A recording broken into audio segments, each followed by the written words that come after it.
नमस्कार दोस्तों। सुबह के करीब 7 बज रहे थे और एक बेहद ही खूबसूरत दुल्हन अपने कमरे में शादी का लाल जोड़ा पहनकर बैठी हुई थी और विदाई का समय भी हो चुका था। तब तक अचानक से उसका भाई जो है उसके कमरे में चला आता है और जब आता है तो वह लड़की उससे कहती है कि भाई आज मैं विदा होकर अपने ससुराल पति के घर चली जाऊंगी, इसलिए तुम्हें जो कुछ भी करना है आज कर लो, वरना कल मैं झूठी हो जाऊंगी। उसके बाद दोस्तों दोनों उसी कमरे में मिलकर कुछ ऐसा अनोखा खेल खेलने लगते हैं जिसके बारे में यदि आप लोग जानेंगे तो आप लोगों के पैरों तले जो है जमीन खिसक जाएगा और आप लोग सोचने पर जो है मजबूर हो जाएंगे कि आखिरकार ऐसा भी होता है क्या। तो दोस्तों मेरा कहना है कि जी हाँ, ऐसा भी होता है। जब कोई लड़की को जो है एक लड़के से प्रेम हो जाता है तो उसके मर्जी के खिलाफ जो है उसकी शादी कहीं भी जो है तय कर दी जाती है, तो ऐसा ही होता है। तो दोस्तों यदि आप लोग इस कहानी के जो है पूरे घटनाक्रम के विषय में यदि विस्तार पूर्वक से जो है जानना चाहते हैं तो आप जो है मेरे साथ बने रहिए। तो नमस्कार दोस्तों, आज की जो कहानी है असम के एक छोटे से गांव की सच्ची घटना है। एक बेहद ही खूबसूरत लड़की थी दोस्तों जिसका नाम नीतू था। नीतू का माता पिता की जो है इकलौती संतान थी और अभी वो 9वीं कक्षा में पढ़ाई कर रही थी। पढ़ने लिखने में काफ़ी होशियार थी और प्रतिदिन वो डेली जो है पढ़ने के लिए जाती थी। नीतू के घर के ठीक सामने उसका एक और घर था। उस घर में दिलकुश नाम का एक लड़का रहता था। वह भी अपने माता पिता का इकलौता संतान था और वो भी प्रतिदिन जो है नीतू के साथ कॉलेज पढ़ने के लिए जाया करता था। और साथ में जाने के दरमियान में ही दोनों के बीच अच्छी लगाव हो जाता है और दोनों एक दूसरे के अच्छे दोस्त भी बन चुके होते हैं। कोई बात यदि होता था तो जो है वे लोग एक दूसरे से छिपाते नहीं थे, वे लोग आपस में शेयर किया करते थे। और जो दिलकुश था वो नीतू को जो है बहुत पसंद करता था और जो नीतू थी वो भी दिलकुश को जो है बहुत पसंद करती थी। दोस्तों दोनों जो है एक दूसरे को चाहते थे, लेकिन जो उनका रिश्ता था वो भाई बहन का रिश्ता था। क्योंकि जो नीतू का पिता था वो दिलकुश के पिता को जो है चाचा बोला करता था। लेकिन दोस्तों साथ में कॉलेज आने जाने और पढ़ने के कारण उन दोनों के बीच में जो है काफी लगाव हो चुका था। इसलिए वे दोनों आपस में एक दूसरे से बेहद प्रेम किया करते थे। और जब कभी भी जो है नीतू दिलकुश को नहीं देखती थी तो उसका मन काफी ज्यादा बेचैन हो जाता था। और कभी भी जो है दिलकुश को नीतू को नहीं देखा करता था तो उसका भी जो है मन बेचैन हो जाता था। दोनों का मन जब एक दूसरे को नहीं देखते थे तो दोनों का मन जो है वो बेचैन हो जाता था। वे लोग छत के ऊपर चले जाते हैं और घंटों तक एक दूसरे को देखते रहते थे। वैसे तो प्रतिदिन वे लोग कॉलेज में एक साथ ही जाते थे, लेकिन दोस्तों शाम के समय वे दोनों छत पर जाकर एक दूसरे को इशारों इशारों में बात भी किया करते थे। लेकिन दोस्तों उनके जो माता पिता के उनके रिश्तों के बारे में थोड़ा सा भी मालूम नहीं था कि जो उनका जो लड़का लड़की है वे दोनों एक दूसरे को पसंद करते हैं। ना ही गांव वालों को उन रिश्तों के बारे में मालूम था। लेकिन एक नीतू की सहेली थी जो उनके रिश्तों के बारे में जानती थी। वे दोनों एक दूसरे को पसंद करते थे और शादी भी करना चाहते थे। क्योंकि जब कभी भी नीतू का जो मन था वो काफी ज्यादा बेचैन हो जाता था तो वो अपनी सहेली को ही जो है बताया करती थी। पहले से ही उसे मालूम था नीतू अब जो है धीरे धीरे शादी करने के लायक भी हो चुकी थी। फिर दोस्तों एक दिन नीतू की जो है वार्षिक परीक्षा की जो है डेट फिक्स हो जाती है। उसके बाद जब नीतू अपने माता पिता को जो ये बात बताती है कि उसका जो परीक्षा सेंटर है वो शहर में है और प्रतिदिन डेली आना जाना है, उसके बस का नहीं है, तो फिर उसके बाद जो नीतू का पिता था वह नीतू से कहता है कि दिलकुश का भी जो है सेंटर वहीं आया है, उसके साथ जो है तू डेली आ जाया करेगी, इसलिए तुम उसके मोटरसाइकिल पे से जो है डेली आ जाया करना। उसके बाद दोस्तों जब नीतू को जो है अपने पिता का परमिशन मिल जाता है तो ये बात वो दिलकुश के से उसे बताती है कि जो मेरा पिता है अब वो जो है मुझे परमिशन दे दिया है। अब मैं तुम्हारे जो है साथ ही तुम्हारे मोटरसाइकिल पर ही जो है बैठकर तुम्हारे साथ ही परीक्षा देने के लिए जाऊंगी। फिर दोस्तों उसके बाद डेली दिलकुश नीतू को अपने बाइक की जो है पीछे बैठाकर परीक्षा सेंटर ले जाता था और खुद भी वो परीक्षा देता था। तो दोस्तों जो है इसी तरीके से जो है एक सप्ताह का समय बीत जाता है। लेकिन दोस्तों एक दिन जब परीक्षा का अंतिम दिन था उस दिन दिलकुश नीतू को परीक्षा सेंटर ना ले जाकर एक होटल लेकर चला जाता है। दोस्तों उस होटल में दिलकुश पहले से ही जो है एक कमरा बुक किया हुआ था। उसके बाद जब नीतू उस होटल पर जो है पहुंचती है तो वो दिलकुश को जो है पूछने लगती है कि अरे आज तुम मुझे जो है कहाँ लेकर जा रहे हो, हम लोगों को तो जो है परीक्षा सेंटर जाना था। तो दिलकुश उसे जो है बताता है कि देखो अब परीक्षा खत्म हो चुकी है, ये एक प्रैक्टिकली परीक्षा है, यदि इस परीक्षा में हम लोग भी जो है नहीं बैठेंगे तो कोई फर्क नहीं पड़ने वाला।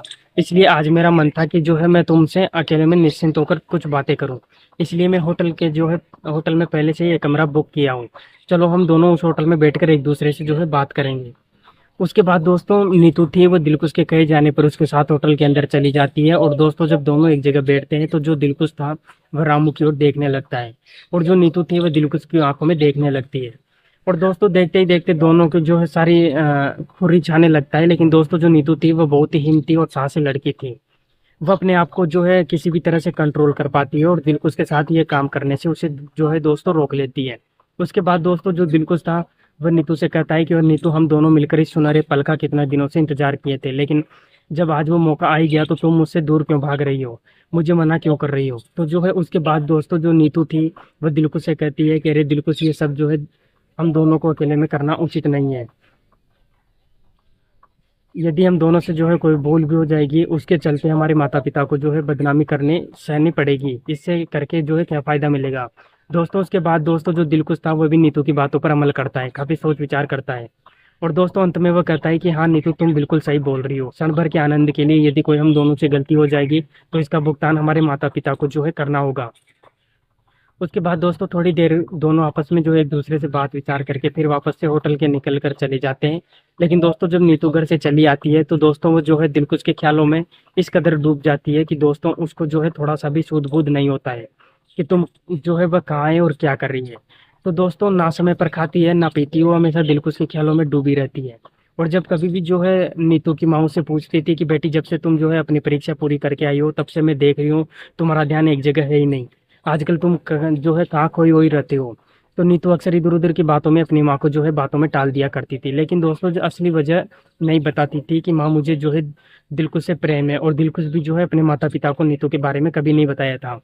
वह नीतू से प्रेम करता था और उसे जो है शादी करना चाहता था। फिर दोस्तों एक दिन की बात है, दोनों का जो फाइनली परीक्षा का रिजल्ट चला आता है।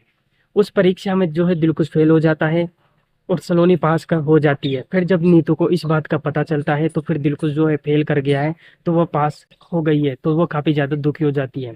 तो उसका पिता उससे पूछता है कि अरे बेटी, तुम तो पास कर गई हो, फिर दुखी क्यों हो, तुम्हें तो जो है खुश होना चाहिए। लेकिन दोस्तों जो नीतू थी वो असली वजह नहीं बताती है कि वो दिलकुश की वजह से दुखी है।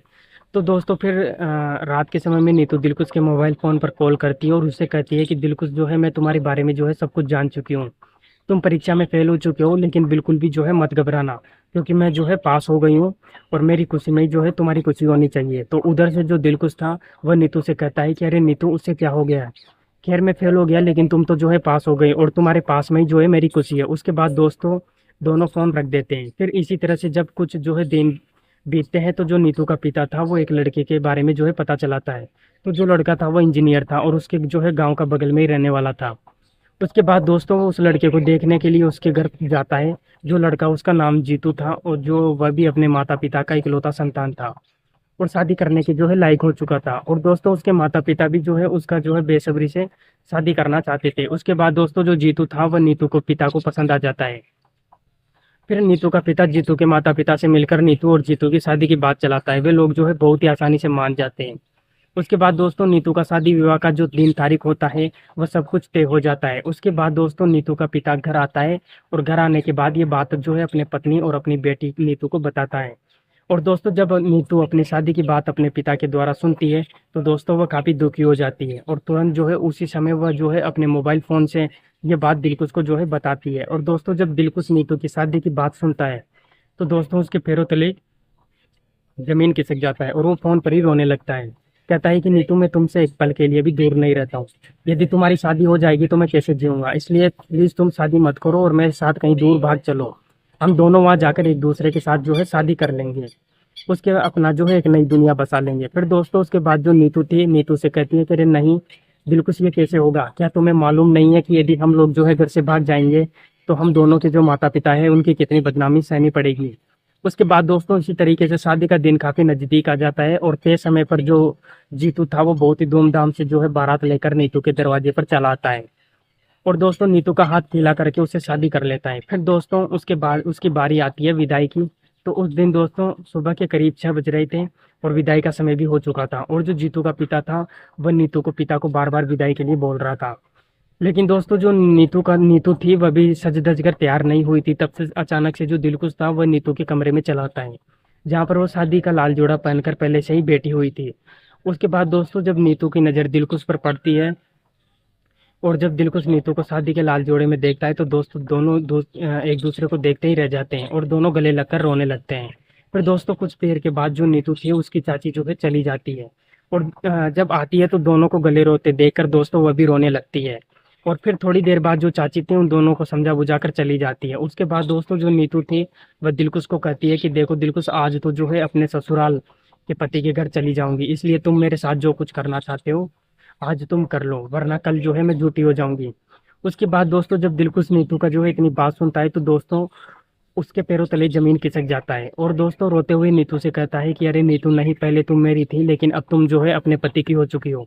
अब वह सिंदूर जो है तुम्हारे मांग में डाल चुका है, तभी से तुम उसकी हो चुकी हो। यदि अब मैं तुम्हारे साथ कोई गलत काम करूंगा तो मुझे बहुत पाप लगेगा, इसलिए अब जो है अपने पत्नी के साथ ही वह सब कुछ करना उचित होगा। इसलिए मेरा आशीर्वाद है कि तुम जहाँ भी जाओ खुश रहो, लेकिन तुम मुझे कहीं भूल तो नहीं जाओगी।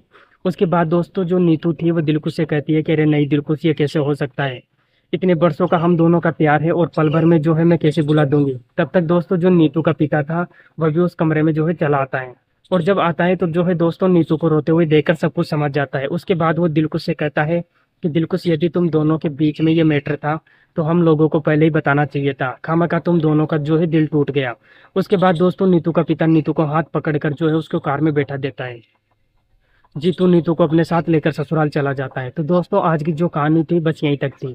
आपको कैसी लगी कमेंट में जरूर बताना। तो दोस्तों इस कहानी को सुनाने का मेरा उद्देश्य किसी का दिल दुखाना नहीं था, बल्कि आप लोगों को सतर्क और जागरूक करना था।